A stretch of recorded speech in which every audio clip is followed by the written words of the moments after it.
Hello everyone, welcome back to my channel. Viewers, आप सभी का वेलकम है। आज की इस क्लास में हम लोग इस्नाफ़े सुखन को पढ़ने वाले हैं। इससे पहले वाली क्लासेस में हम लोगों ने लगभग 5 क्लासेस हो चुकी हैं, जिसमें हम लोगों ने अदीब जो मशहूर अदीब थे उनके मज़ामीन को देखा, उनके बारे में पढ़ा। तो आज की इस क्लास में आज की इस क्लास में हम लोग इस्नाफ़े सुखन टॉपिक को स्टार्ट कर रहे हैं। इस्नाफ़े सुखन क्या होता है, अगर आप ये नहीं जानते हैं तो इस्नाफ़े सुखन मतलब होता है शायरी की किस्में, जिसमें गज़ल, मरसिया, मसनवी ये सभी चीज़ें आ जाएंगी। तो आज की इस क्लास में समझने वाले हैं इस्नाफ़े सुखन को, और साथ ही साथ गज़ल टॉपिक आज हम लोग इस क्लास में कवर कर लेंगे, कंप्लीट कर लेंगे। तो चलिए स्टार्ट करते हैं आज की क्लास। नज़्म के लुग़वी मायने होते हैं मोती परोने के।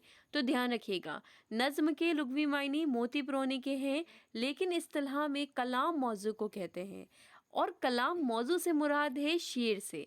कलाम मौजू से मुराद शेर से हैं। ध्यान रखिएगा, नज़्म के लुग़वी मायने, गज़ल के लुग़वी मायने, ये क्वेश्चन पेपर में आता है। तो नज़्म के लुग़वी मायने मोती परोने के हैं, लेकिन इस्तिलाह में कलाम मौजू को कहते हैं, और कलाम मौजू से मुराद शेर से है। अब हम लोग शेर की तारीफ़ समझेंगे। देखिए, लफ्ज़ जो शेर है वो शऊर से बना है, इस बात को ध्यान रखिएगा, और एंड में हम लोग क्वेश्चन भी करेंगे इससे रिलेटेड। ठीक है, तो लफ्ज़ जो शेर है वो शऊर से बना है, और ये दोनों जो अल्फाज हैं, यानी कि जो शेर है और जो शऊर, ये दोनों ही अल्फाज अरबी ज़बान के हैं। इसको भी ध्यान रखिएगा। शेर के मायने हैं जानना या वाकफियत रखना। शेर के क्या मायने होते हैं? जानना या वाकफियत रखना। तो अभी तक कि आपने क्या पढ़ा कि नज़्म के लुग़वी मायने मोती परोने के हैं, और कलाम मौजू से मुराद शेर से है, और जो शेर है वो शऊर से बना है, और शेर और शऊर दोनों अरबी ज़बान के अल्फाज हैं। और शेर के मायने क्या होते हैं? जानना या वाकफियत रखना।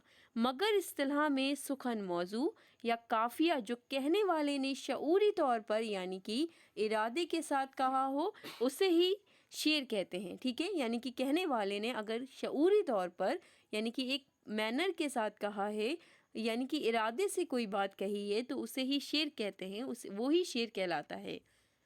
देखिए, शेर में और बात, ये जो पॉइंट है इसको भी ध्यान से पढ़िए कि शेर में काफिया और वज़न का होना ज़रूरी है। शेर में किसका होना ज़रूरी है? काफिया और वज़न का होना ज़रूरी है। तो शेर में काफिया और वज़न का होना ज़रूरी है। तो अभी तक कि हम लोगों ने पढ़ा, नज़्म के लुग़वी मायने मोती परोने के हैं, शेर शऊर से बना हुआ है, और ये दोनों ही अल्फाज किसके हैं? अरबी ज़बान के हैं। ठीक है, और शेर का मायने क्या होता है? शेर के मायने होता है जानना या वाकफियत रखना। तो आगे देखिए, शेर कहने वाले को शायर, जाहिर सी बात है जो शेर कहते हैं उन्हें शायर कहते हैं, और उसके कलाम को शायरी कहते हैं। ये आपको पता होगा, ये बेसिक चीज़ें हैं। तो शायरी की मुख्तलिफ़ किस्मों को यानी कि इसके टाइप्स को ही हम लोग इस्नाफ़े सुखन कहते हैं। तो इस्नाफ़े सुखन क्या है? शायरी की किस्में हैं। और शायरी की किस्में क्या होती हैं? जैसे कि गज़ल है, नज़्म है, कसीदा है, मरसिया है, मसनवी है, ये सभी शायरी की किस्में हैं। तो अभी हम लोगों ने नज़्म के लुग़वी मायने पढ़े, अब हम लोग गज़ल को पढ़ेंगे। ठीक है, आगे देखिए क्या लिखा है। हैयत मौजू के एतबार से खास खास इस्नाफ़े सुखन का जिक्र आगे किया जा रहा है। यानी कि अब हम लोग जो खास खास इस्नाफ़े सुखन है, जैसे कि जो एग्ज़ाम के पॉइंट ऑफ व्यू से इम्पॉर्टेंट है, गज़ल, नज़्म, कसीदा, मरसिया, इनको पढ़ने वाले हैं। तो सबसे पहले हम लोग शायरी के किस्मों में से गज़ल को पढ़ने वाले हैं। तो गज़ल को पढ़ने से पहले आपको पता होना चाहिए शायरी की कौन कौन सी किस्में होती हैं। तो शायरी की कई किस्में होती हैं, जिसमें से कुछ अब किताबों में आपको नहीं मिलेंगी देखने को, यानी कि वो एक तरह से ख़त्म हो चुकी हैं, उसका वजूद नहीं रहा है। तो शायरी की किस्मों में से जैसे कि हमद है, ये क्वेश्चन पेपर में आता है, इसलिए मैं आपके साथ ये शेयर कर रही हूँ। आई थिंक रीड के एग्ज़ाम में पूछा गया था कि हमद में क्या होता है। तो हमद में ध्यान रखिएगा कि अल्लाह की तारीफ़ होती है। हमद में अल्लाह की तारीफ़ की जाती है, नात में रसूल अल्लाह की तारीफ़ होती है, और मनकबत में, जो मैं आपके साथ पॉइंट शेयर कर रही हूँ, आप कहीं नोट डाउन कर लीजिएगा। मनकबत में क्या होता है? बुज़ुर्गों की तारीफ़ की जाती है।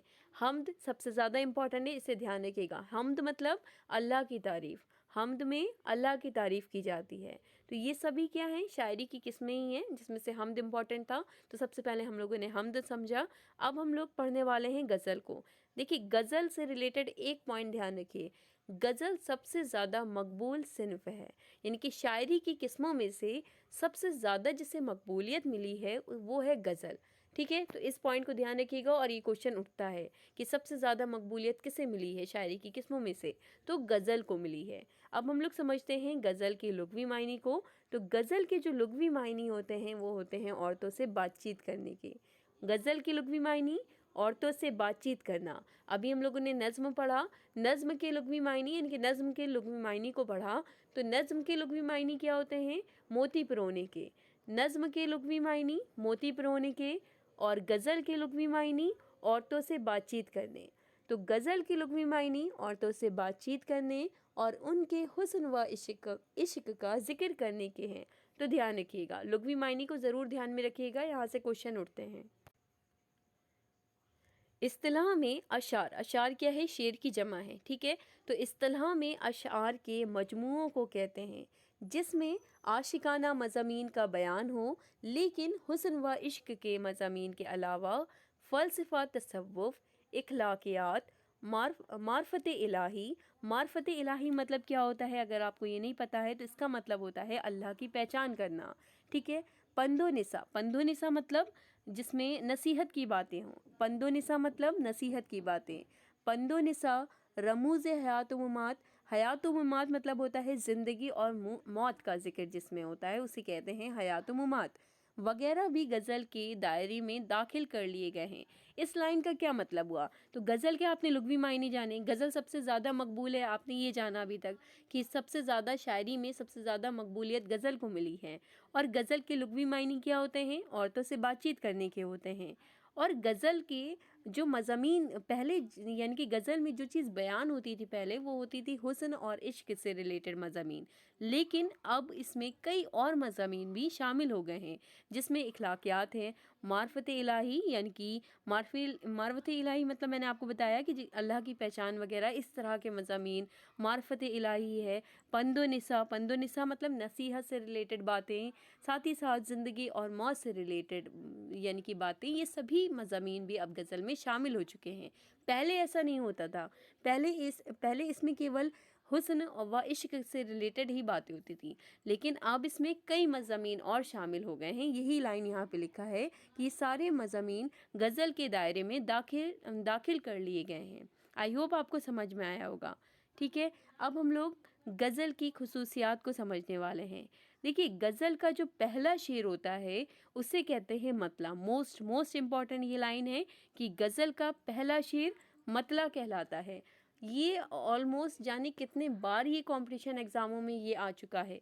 गज़ल का पहला शेर मतला कहलाता है जिसके दोनों मिसरे, सबसे पहली बात ध्यान रखिएगा, यानी कि जैसे कि शेर होता है 2 लाइनों का, आपको पता है। तो एक लाइन को क्या कहते हैं? एक लाइन को यानी कि जिसके दोनों मिसरे, यानी कि एक लाइन को मिसरा बोलते हैं और दोनों लाइनों को क्या बोलेंगे? शेर बोलेंगे। ये बात आपको पता होनी चाहिए। एक लाइन को मिसरा बोलते हैं और दोनों लाइन को शेर बोलते हैं। तो यहाँ पे लिखा क्या है कि जिसके दोनों मिसरे हम रदीफ और हम काफिया होते हैं।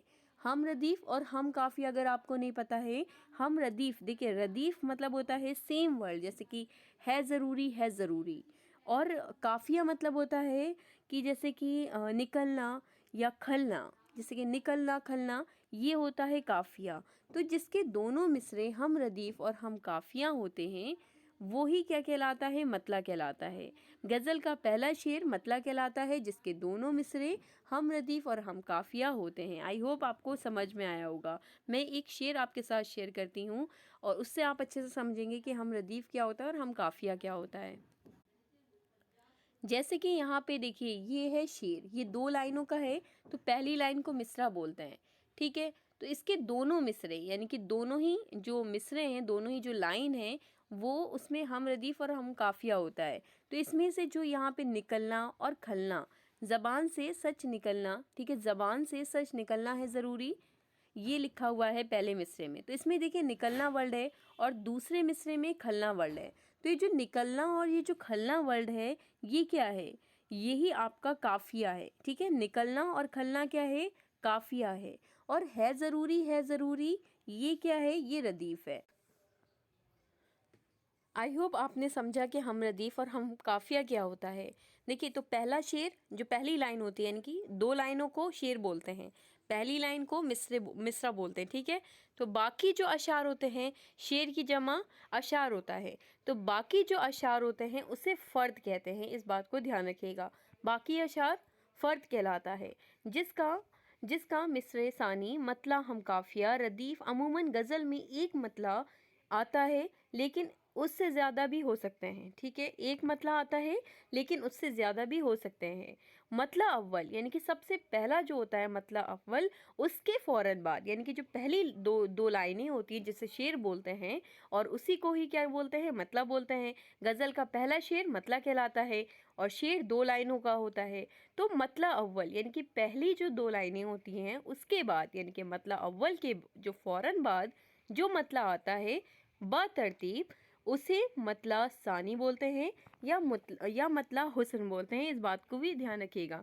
हुस्न मतला भी उसे बोलते हैं और मतला सानी भी उसी को कहते हैं, और मतला सालिस कहलाते हैं, ठीक है। गज़ल में अशआर की तादाद कम से कम 3 या 5 होती है और ज़्यादा से ज़्यादा 25 होती है।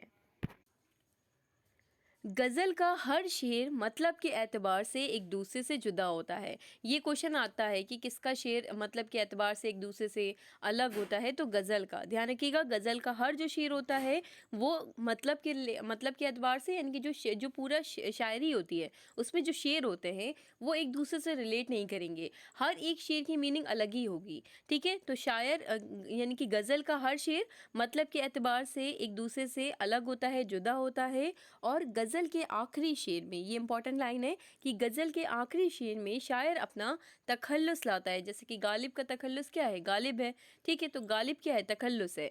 तो शायर जो होते हैं वो आखिरी शेर में अपना तखल्लुस लाते हैं और इस शेर को ही मक्ता कहते हैं, ठीक है। तो ध्यान रखिएगा, आखिरी शेर में जिसमें शायर अपना तखल्लुस लाता है उसी को क्या कहते हैं, मक्ता कहते हैं, यानी कि उस शेर को क्या कहते हैं, मक्ता कहते हैं। आई होप आपको समझ में आया होगा मतला किसे कहते हैं, मक्ता किसे कहते हैं। और गज़ल में हर शेर एक दूसरे से जुदा होता है, यानी कि हर शेर की जो मीनिंग होती है वो एक दूसरे से अलग ही होगी, एक दूसरे से रिलेट नहीं करेगी। ये सब पॉइंट ध्यान रखिएगा। और पहले शेर को क्या कहते हैं, मतला कहते हैं, ठीक है। पहले शेर को मतला कहते हैं जिसके जो दोनों मिसरे होते हैं उसमें हम रदीफ़ और हम काफ़िया होता है। ये सभी पॉइंट को ध्यान रखिएगा, यहीं से क्वेश्चन उठते हैं। आगे देखिए क्या लिखा है यहाँ पे कि तमाम इसनाफ़े सुखन में सिर्फ गज़ल को ये फ़ख्र हासिल है कि वो हर दौर और हर ख़ास व आम में मकबूल रही। बाकी जो दीगर इसनाफ़ है उसकी तरह उस पर कोई ज़वाल नहीं आया। यानी कि कहने का यही मतलब है कि इसनाफ़े सुखन यानी कि शायरी की किस्मों में से जो गज़ल है उसको बहुत ज़्यादा मकबूलियत मिली है, वो आज भी मकबूल है, उससे यानी कि फ़ख्र हासिल है, जो कि मैंने आपको पहले बताया था, ठीक है। तो उर्दू अदब में गज़ल गोई के लिए वली दखनी, मीर गालिब, मोमिन, ज़ौक़, दाग, आतिश, ये सभी फेमस है जो यहाँ पे नाम लिखे हैं। आई होप आपको गज़ल समझ में आया होगा। आई होप आपको गज़ल समझ में आया होगा। गज़ल से रिलेटेड जो भी आपके मन में कोई क्वेश्चन हो, सवाल उठ रहे हों कि ये क्लियर ना हुआ हो कोई पॉइंट, तो आप कमेंट करके ज़रूर पूछेगा। तो अब चलिए हम लोग इससे रिलेटेड क्वेश्चन करते हैं। सबसे पहला क्वेश्चन, क्वेश्चन नंबर 1, नज़्म के लुग़वी मायने क्या हैं? नज़्म के लुग़वी मायने क्या हैं?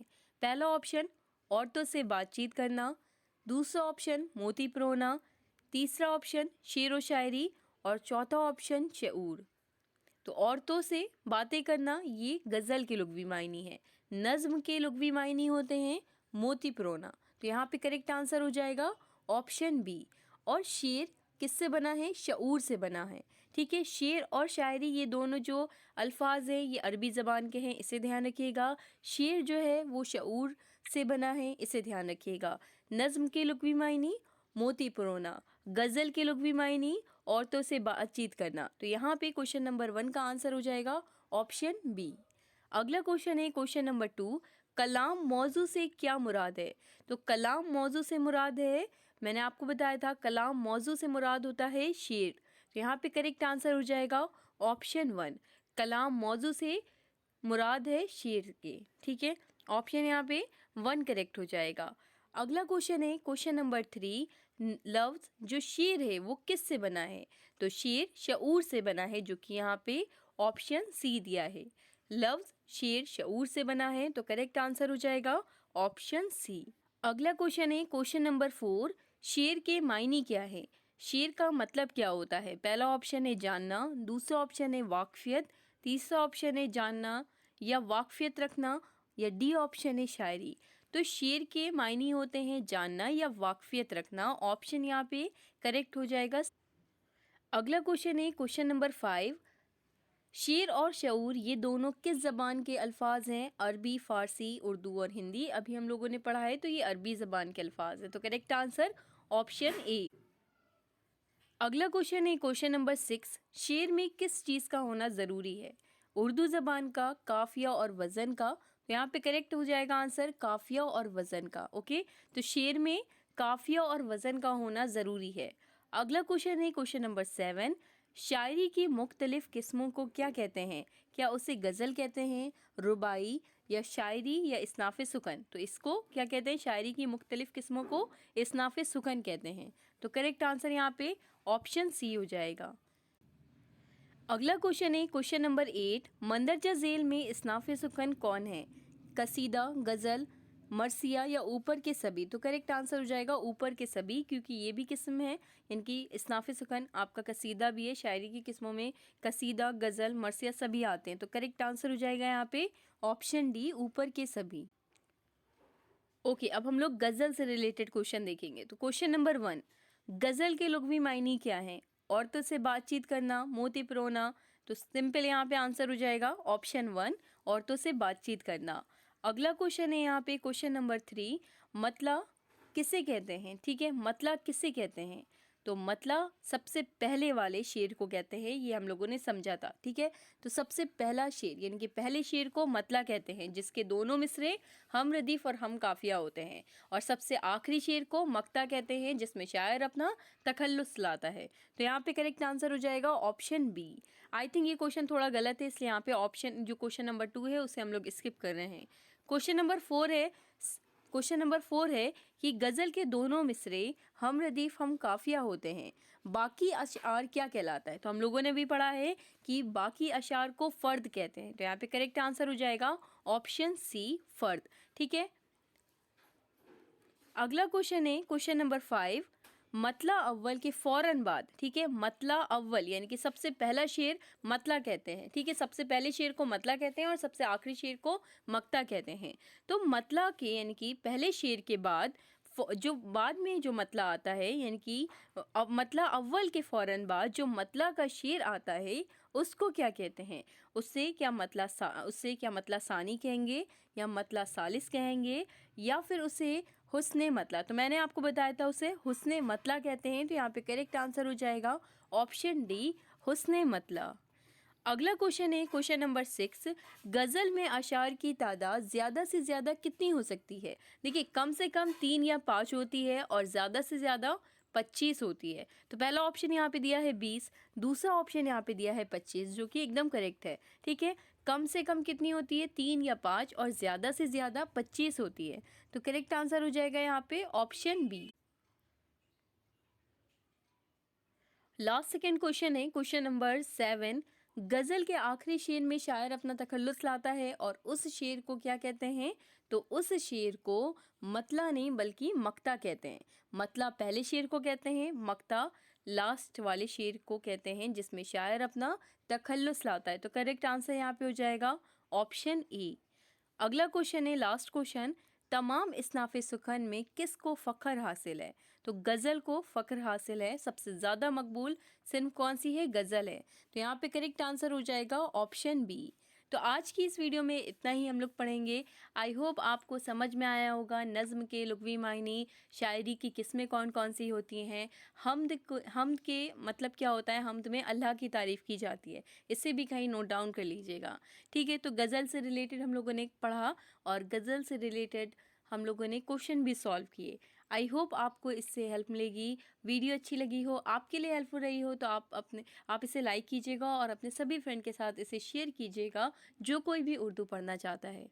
मिलते हैं आपसे नेक्स्ट वीडियो में एक नए टॉपिक के साथ।